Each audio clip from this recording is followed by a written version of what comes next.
Okay, today we're going to explain the concept of reaction half-life and describe the relationship between half-life and the rate constant for a first-order reaction. I'll show you zero and second-order reaction as well, but we're really going to work through the derivation for half-life for a first-order. We're going to be able to analyze concentration versus time data to determine the rate law for zero, first, and second-order reactions. And we'll be able to determine the rate law for a given higher order reaction from the appropriate data. The quest that goes with this play posit is kinetics integrated rate law. So this chart, this is everything you need to know about the integrated rate law. It's broken down by reaction order 0, 1, and 2, first 0, first and second. For the differential rate law, or just the rate law, as we talked about, for zero order, it's just K because the concentration has no effect on the rate. For first order, we said K times the concentration of A, and for second order, we said K times the concentration of A squared. For integrated rate law, we've got a couple different equations here. So this is what we're really focusing on here. And what you may notice is that all of these are in the form y equals mx plus b. Okay? So, given that everything's in the form of y equals mx plus b, we can actually plot a lot of data here. Type problems we're going to be given a data set. We'll plot it, concentration versus time, and then we'll be able to figure out which order of the reaction we will see. Since everything is set up in mx plus b form, we know that our slope, everything's in terms of time. We have a negative slope for zero and first order, so it goes negative, negative, and then second order is positive, okay? All right. The other thing we're going to see is half-life. I've given you the half-life for all of these, but we're really going to focus on this one here for first-order reactions. The half-life for a second, or for a zero-order reaction, is the initial concentration over 2 times the rate constant. We use the initial concentration because it has the concentration has no impact on our reaction rate, right? If we do our concentration of A over 2, that's the same thing as saying half of our concentration. So it's literally just half the concentration times our rate constant. For second order, we've got 1 over our rate constant K times our initial concentration. And then this is the interesting one. Right here is first order, we've got 0.693 divided by K. We'll talk about where we get that from. Okay. For first order integrated rate law, we've got natural log of our concentration is equal to negative KT plus natural log of our initial concentration. When you plot the natural log of our concentrations versus time, we should get a linear line. It's decreasing, therefore it has a negative slope, and the slope is equal to negative K, or negative of our rate constant.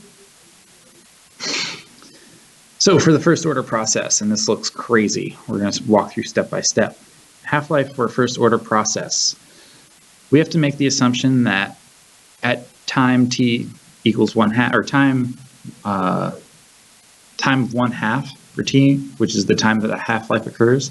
So we know that in a half-life, half of our concentration has decayed, and we're looking at the time at which half of the material remains. We can say that our concentration, A, is equal to half of our original concentration, right? So if we were to plug that into our original equation here, what we really have is natural log of 1/2 our initial concentration is equal to negative K T1/2. T1/2 is just the label we're using to represent the time that the half-life occurs, plus our initial concentration. If we were to do the algebra and subtract from both sides, right? Oops, natural log.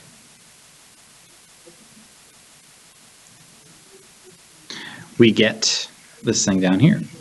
When you subtract two natural log functions from each other, it's the same as dividing this is the top and this is the bottom of your denominator. So what happens is up here we get natural log of 1/2 of our initial concentration divided by our initial concentration. So what happens is, algebraically, the initial concentration cancels out, and we get natural log of 1/2. So we can rearrange this equation to solve for our time, our half-life, and we end up getting natural log of 1/2 is equal to -k. Well, if you look at natural log of 1/2, I'll come back to that. Natural log of 1/2 is -0.693. If we divide that by -1, because we're dividing by -k, we get 693. So that would be the same as natural log of 2. So that's where we made that jump from. So we end up getting that the half-life is equal to natural log of 2, which is 0.693, divided by k. And that's a fairly common equation that's used, and that stays constant. We know because the initial concentration really doesn't matter, we just know that half of it will give us natural log of 2. We can figure out our half-life using this equation. So this is our half-life equation, okay? So let's use it. It says a certain first order reaction has a half-life of 20 minutes. We want to calculate the rate constant for our reaction. So let's set up. We said T1/2 is equal to 0.693 over K, right? Well, we know that 20 minutes is equal to 0.693 over K. And we can solve for K fairly easily here, okay? So we do the switcheroo. We've got 0.693 divided by 20, and we get that K is equal to, what did we say? 0.034, let's say 0.347. 0.347, and we got to look at units for this. Well, we know it's a first order rate law, so if we have first order, when we drop a finger, we don't have any m's as our molarity, so this should just be 0.347 per minute. The other way you can write that is, sorry, I think I left a 0 out of here. Yes. So 0.0347 per minute. 0.347 over minutes. You could also write this in scientific notation, 3.47 times 10 to the negative second, and then minutes to the negative first. That would be an acceptable answer as well. Okay, so now we want to know how much time does it take for this reaction to be 75% complete. Well, let's think about this in terms of half-life. We know if we start with 100%, our first half-life, we have 50% of our stuff remaining. And after the second half-life, so this is one half-life, after two half-lives, we've got 25% remaining. So 25% remaining is the same as 75% complete, right? Because 75% has gone away. So really, we know that if T1/2 is equal to 20 minutes, and we multiply that by the number of half-lives times 2 half-lives, easy peasy, what should this be? 40 minutes. Okay, not bad at all. Pretty straightforward. And that's actually exactly what they have here. Perfect. Okay, the rate constant for the first order transformation of cyclopropane to propene is 5.40 times 10 to the negative second per hour. What is the half-life of this reaction? And what fraction of the cyclopropane remains after 51.2 hours? What fraction remains after 18 hours? Okay. I'm going to give you this equation. T equals 1/2 and 0.693 over K. You are capable. What is the half-life? right, you should have plugged in 0.693 over 5.40 times 10 to the negative second per hour. All right, and you got 0.693 divided by 5.40 e, negative 2. We get a half-life of 12.8 hours, okay? That part's easy. Now we need to figure out how many half-lives have passed after 51.2 hours, okay? So 51.2 hours divided by 12.8 hours. If I'm just rounding and guesstimating, I would say that's about 4, probably. 51.2 divided by 12.8. Perfect. It's 4. So 4 half-lives have passed. All right, 4 half-lives. And you can do this the old-fashioned way. If 4 half-lives have passed, just like we did on the last one, you can plot. You know, we have 100%, and 50%, and 25%, and then 12.5. So this is 0, 1 half-life, 2 half-life, 3 half-life. At 4 half-lives, 6.25%. And this is what remains, 6.25, okay? All right. Now, the last one is where it gets tricky because 18 hours is not a multiple. You could guess that since the half-life is 12.8, it would fall somewhere between here, right? At 18 hours is somewhere between here. 18 hours is somewhere in between there, okay? Well, we can actually figure this out. We know that the natural log of our concentration over our initial concentration is equal to negative kT. And we have our rate constant, right? We know that our rate constant, K, you can solve one side of this, the KT side, right? Negative 4.0 times 10 to the negative second per hour times 18. We're solving this part here. 18 hours gives me, I think that's negative 0.972. And that's equal to my natural log, okay? Natural log of my A over AO, okay? Now I can raise both to both sides. I know E, and I can say, so let me just double check, 18.540 E to the negative 2. Oh, it's a negative KT, right? So negative of my answer, because it's negative KT. Okay, so I know E raised to my answer gives me A over AO equals 0.378. Okay, well, let's think about this logically. Well, my initial concentration has to be 1, right? Because I have 100%. So the amount that I have left is 0.378, or 37.8% remains. And let's look, that falls in between 50 and 25%. The answer makes sense. Okay, on to the next one. Whoa, too far. All right, so integrated rate laws for second order. We've got 1 over our concentration is equal to KT plus 1 over our initial concentration. This will usually give you a positive slope.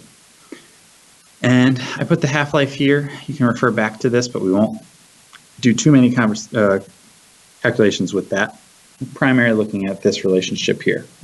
1 over my concentration, okay, for second order. So let's look at this. Typically, these problems will be given a set of data just like this. And with that set of data, the easiest way to solve this is to graph it. So we want to know if this is a first order or second order reaction. Okay, so the decomposition of NO2 at 300 degrees Celsius is described by the equation NO2 gives us NO plus 1/2 O2 and yields data comparable to this. So with this, you'll want to plot these in your calculator. So I'm going to start with a fresh screen. We want to first make sure that if you go second catalog, and scroll all the way down, make sure that my diagnostic is on.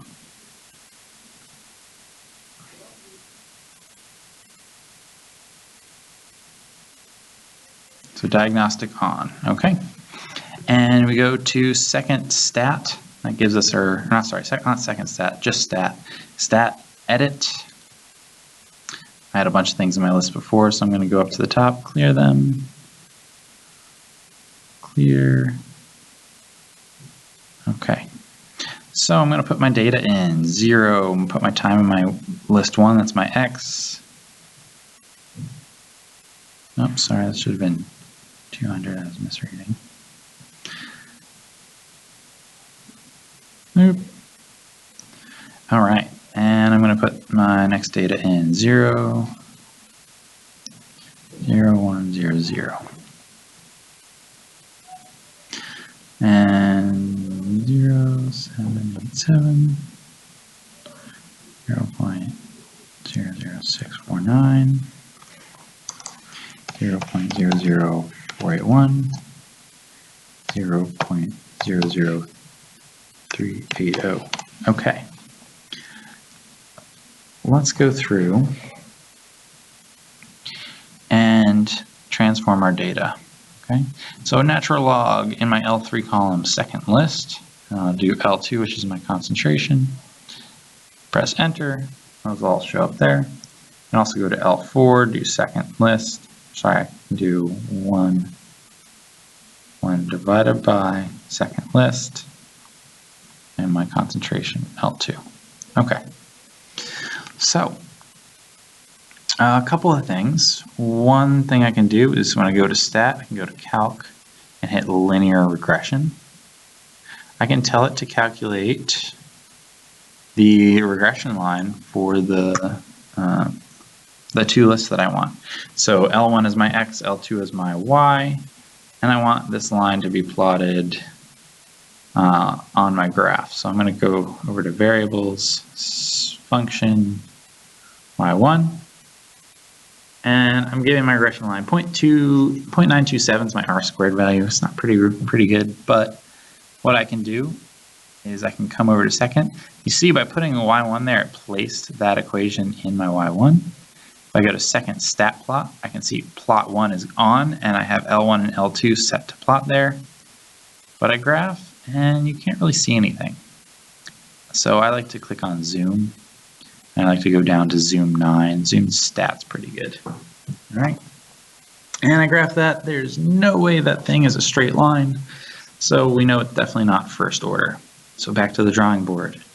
Let's do some calculations for the other ones. Let's do L1 comparing to the natural log. So time versus the natural log of my concentration, which is L3.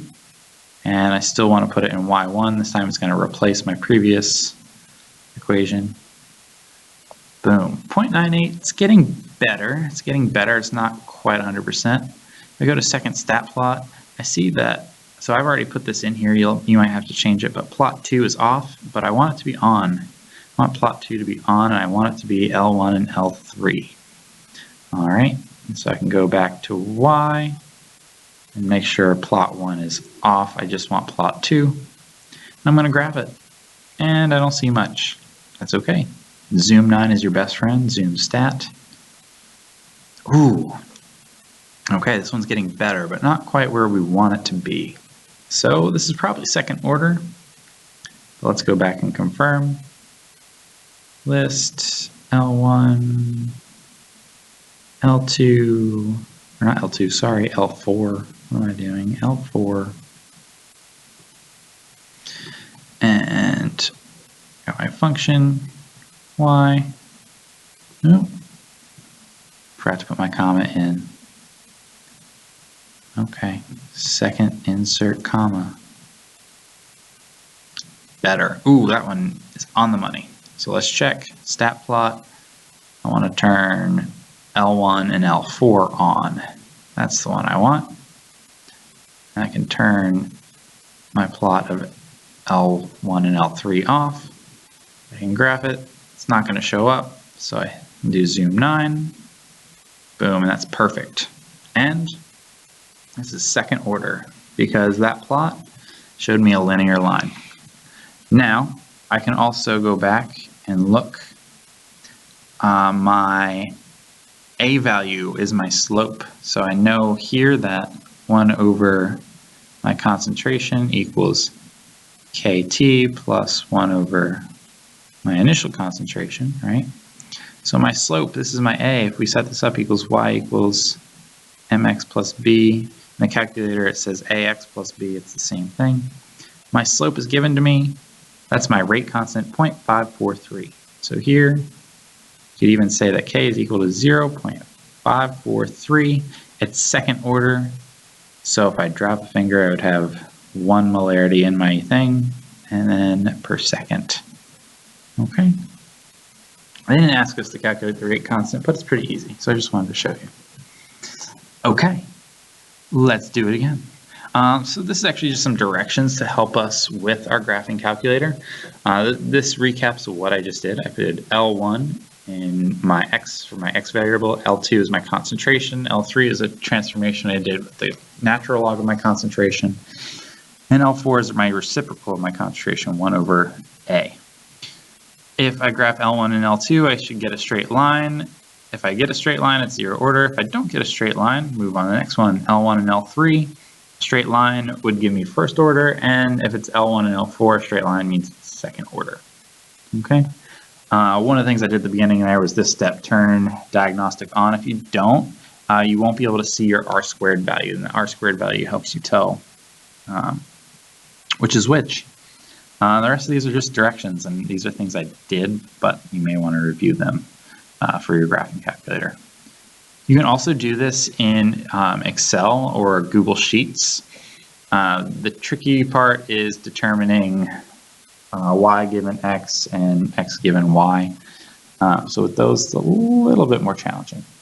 But it's okay, we'll do an example with that, okay? All right. Okay, so here the decomposition of N2O5 in the gas phase was studied at constant temp. And these were the following results. So they say using this data determine if the rate law for the reaction is 0, first or second order, calculate the rate constant, and then tell me the concentration at 150 seconds. Okay? So I'm actually going to go, so second catalog, I'm going to save myself some time. You can go second catalog, and then clear all lists. Boom. I can go here now. I'm going to go to edit. Oh, it's all beautiful and open for me. Okay. I'm going to put in my data. Oh, what happened there? I'm going to put in my data, and I can go through and here do my transformation of my concentration. Second, list L2, hit enter. All right, do the same thing at L4. This equals 1 over second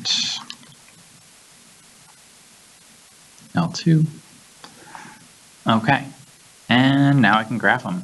So let's do this again. Number 4, I'm going to go out on a hunch and say that this is not 0 order, but let's put in our values. I've got L1, comma L2, and yeah, that regression line's terrible. I'm not even going to bother looking at the graph for that one. I saw that my regression is 0.887. It's definitely not it. Okay, let's go back to stat, calc, linear regression line, L1, L3, and this time I'll toss this in here. Let's see. Sure, do what you want. All right, that one's really good, 0.999. All right, so let's take a look. We can probably say this is first order. This is probably going to be a first order. Let's look. And we can go to, we don't want that. We can turn off plot 3. We said plot 2 was our one that was L1 and L3. We go and graph it. Probably going to have to do zoom 9. When we do zoom 9, oh, that is a perfect fit. Beautiful. So I can go back and I see that my rate constant is, or my slope is negative 0.00693. Remember that your natural log of your concentration is equal to negative kT plus your initial concentration, natural log of your initial concentration. So if I'm looking at y equals mx plus b, right, then my slope is going to be negative k, right? This is my slope. Okay, so I can figure out that my k value here is 6.93 times 10 to the negative third. And if it's first order, I know that's per second. Or, as a lot of people like to do, second to the minus 1. Okay, so this is my k value here. All right, assuming that I plugged everything in correctly, let me double check my numbers. 0.10707, yep. Okay, cool. So now it wants me to calculate the concentration of N2O5 at 150 seconds after the start of the reaction. Well, I want second calc value. I want my x to be 150, sorry. So sometimes if they give you your x value, your time, you can just go second calc value and put it in, 150, and they'll give it to you. They say that y is equal to negative 3.34 at 150, so 34342. So at 150 seconds, we know that y equals negative 3.342. This is my y value, okay? But we have to remember that this is the natural log of my concentration, okay? So if I have natural log of my concentration equal to negative 3.342,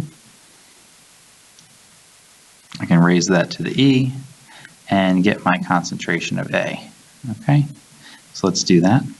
One fancy thing about this calculator is that when you put in a value like that, you can just go, you can quit, and you can put in, so second E raised to, and then alpha y. They actually store the y value in there. And there you have it, 0.0353, or 0.0354 is our concentration, 0.0354 molar, okay? Ooh. All right. Now, if you don't believe me, you can check in a calculator. So e to the negative 3.342 gives me the same value. It's off by a little bit because I truncated, but yeah, if you put in alpha y, you should be able to get your value. Cool. Okay.